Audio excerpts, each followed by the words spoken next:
Hey everybody, it is Jason from the Texas Gun Vault 2, and it's that time again where we have to talk about some upcoming content. You know, I try to make this channel a behind-the-scenes channel where I talk about things that I'm working on and projects for the channel, and I got, let's see, 1, 2, 3, 5 new things coming up, and I guess a sixth that I could mention. I'll go ahead and talk about that one.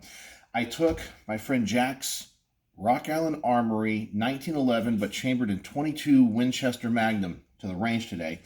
That was a lot of fun, and I'm looking forward to doing the range report on it because it shot great, amazing trigger, and although I'm not really going to compare them, maybe I'll talk about it in the review.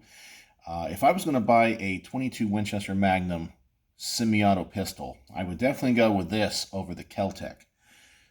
It feels like a real gun, you know, metal frame, great trigger, awesome controls, just an all-around cool gun.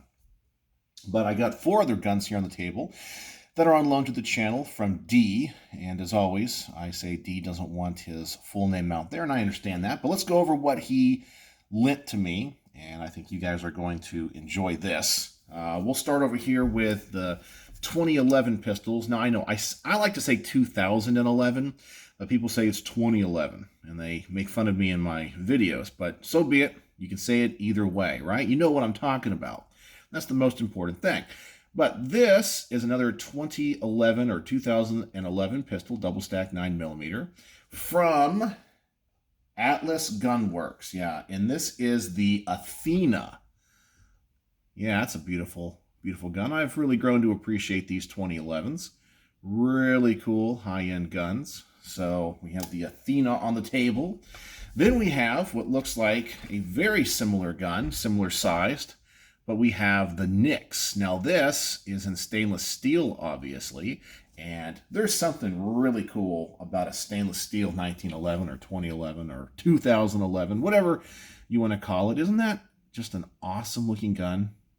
Some guns just look great in stainless, and yeah, this is the Nix, and it looks like all of the Atlas Gunworks guns are named after, I believe it's Greek mythology. So this one being the Nix, I want to say it is one of the gods of the underworld or one of the helpers. I know that in astronomy, one of Pluto's moons is Nix.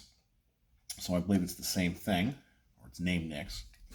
Then we have a Sig MPX pistol. So yeah, it's a pistol with this brace on the back here. Now I own an MPX, but I own the full size, and I own the early Gen 2, so it still had the key mod on the front. And I passed on the K model because I kind of thought it was too short. I think it looks good, but my only concern with the K models, and I even had the same issue when it comes to B&T, one of my favorite, firearms companies, is I do like to run vertical foregrips. But if I'm not going to run a vertical foregrip, I don't want my hands so close to this barrel. That is a short barrel. And so I don't know. It's just too close for comfort. And I don't know. I think if I was going to use this in like a run and gun scenario, like a competition, I don't know. I'm not saying it's dangerous or it's wrong, but for me, it might be just a little bit too short. So when I review this, I'll probably end up doing the magwell versus the handguard hold, just to get my hand out of the way enough. But it accepts all the standard Sig mags. Yeah, and this is the Gen 2 mags. And in case you don't know, if you ever see a Sig MPX magazine, if it has a Flat Dark Earth follower in the magazine, I don't know if that's going to come across there on the camera. Just use my camera phone. It is a Gen 2 magazine, and it has to do with these feed lips, which are longer. If it has a black follower, it is a Generation 1. Now, they say the Generation 1 will work in the Generation 2, and the Generation 2 will work in the Generation 1, but there might be issues with certain ammos. That's what I've heard. But I own a Generation 2, and I always make sure to buy the Generation 2 mags. I don't even know if they make the Generation 1s anymore, but yeah, that's a difference. And if you own one of these things, that's how you can easily tell the difference. It's that follower. And it even has the really cool, I guess it's the folding brace. I think you got to push up on this to fold it, I think. Yeah, you push up on it, and it folds into like a nice little, neat little package like that. So this is going to be a lot of fun. I really do think that Sig is making some of the best products out there today. You guys know they're winning all the military contracts. And then we have a gun that I have been wanting to review for a very long time, and this is going to be really cool because I honestly think that it might be the wave of the future. Now, it's caught on more and more, and the military just adopted a version of this, or I guess really a more modernized version of it, a really souped up version of it. It's the Sig MCX. Now, this is the Virtus model, also a pistol, as you can see. And so I kind of look at this as what the AR-18 was supposed to be, or the AR-180. Now, the AR-18 or the AR-180 was supposed to have a stamped receiver to make it easier to manufacture for countries around the world that didn't have the tools for milling. But this has a a piston system in here, so you don't have that long buffer tube in the back, so you can put on different types of accessories and stocks and braces and all that kind of stuff. Very different than an AR, but it's very AR-ish. The controls are the same, uses the same magazines, has a forward assist and a shell deflector. So if you're used to an AR, essentially it's the same gun. It's just has that short stroke piston system, and it's pretty light for a piston system gun. It's very modular. I really think that Sig knocked it out of the park. And one of these days, I will probably buy a MCX when I see the right one for the right price. So this is going to be a cool little pistol to shoot. And what else do I have? Something non-firearms related that I hope you guys will watch. Let me go over here and get it.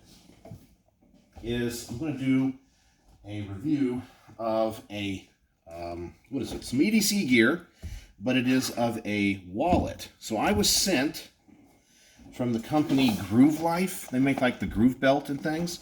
This is the Groove Wallet, or whatever they call it. Yeah, the Groove Wallet right here. So, and I do carry a Ridge wallet. So I think it's very similar to that. So I'll compare and contrast. Now, I did a review, as I said, of the Groove Belt, and I compared it to the Core Essentials belt. And I like the Core Essentials belt a little bit better. But the Groove Belt works for what it is. But I'm interested in this. And because, as I said, I've been carrying the Ridge wallet for some time, and I purchased the Ridge wallet myself. And it was a Christmas gift. So it has been one of the best upgrades to my EDC ever. I used to carry, in fact, I have it out for the video. This is the wallet I had before the Ridge wallet. It's just a bifold, leather, kind of thing. And this is special to me because my grandmother, who passed away a few years ago, this was a Christmas gift to me. So I'll always keep this because it was her last gift to me. But I used to carry this, and the Ridge wallet is so much more small and so much more minimalistic, and it's perfect for today's world, which we don't really carry around a lot of cash and other things.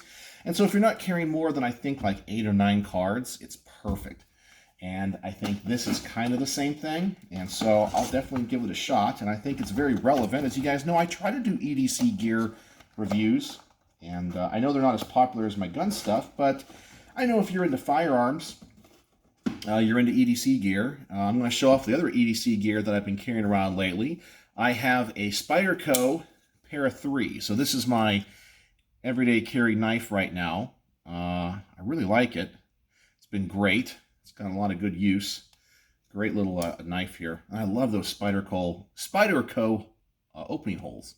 Yeah, it's just a very attractive knife, and I got it with the camouflage scales on it. So that is my EDC knife. And then my EDC light is one that I have reviewed on the channel. It's a Through Night TT20, this guy right here. I still swear by the Through Night products. I think they're really, really good. So this is my EDC light. But anyway, I was going to kind of do like an EDC, show off what I carry, essentially, and also show off my wallet. And then compare and contrast the Groove Life wallet to mine and see what's about. I haven't even opened the box that it came with, so I haven't even seen what it is. So when I film that video, it's going to be my honest reaction. So that's it. That's what we got going on for the next couple of weeks. Bunch of great guns. And I think I also have a review to do on Jack lent me a rifle. It's the Thompson Center Performance like 1022 clone. I did like the basic model before, but I have like the more souped up performance version to do next. I tried to do a video on that a couple of days ago, but when I was at the range, there's a couple of people there that literally just yell and scream and talk loud.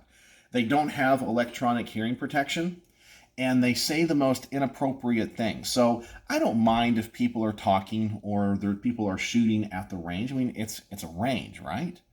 But I can't use footage when people are using curse words or saying, yeah, I was at this place and I said this to this person. It's like, and it's not like they're saying it kind of quiet where it kind of blends into the background. Because I've done enough editing and enough shooting to see, normally if there's a lot going on, the camera doesn't pick up the voice, it just picks up the sound of the, range. But when they're in one bay next to me and they're just screaming because they're like, yeah, I was at, it's like, dude, no one else is shooting. It's just my wife and I and you and your buddy. You don't have to talk so loud. And they just don't shut up. Even though they see I'm filming, I just need literally 30 seconds for when I'm trying to shoot one thing. Can you just like be quiet or just talk a little bit less for 30 seconds? And then while I'm reviewing the stuff, getting stuff ready for the next segment, you can talk all you want. That's like 5 minutes. But no, they can't do that. So I tried shooting that, and it was just a bust because he was not going to shut up. So I think I got like one thing done, and I was like, I just packed up and went home, and I'll film that another time. So there you go. What do you guys think? Do you guys like these future projects? I hope you do. And thank you guys for being subscribers here on the Texas Gun Vault 2. It's been a great summer, and looking forward to a lot more. So let me know what you think in the comment section below. And as always, thanks for watching.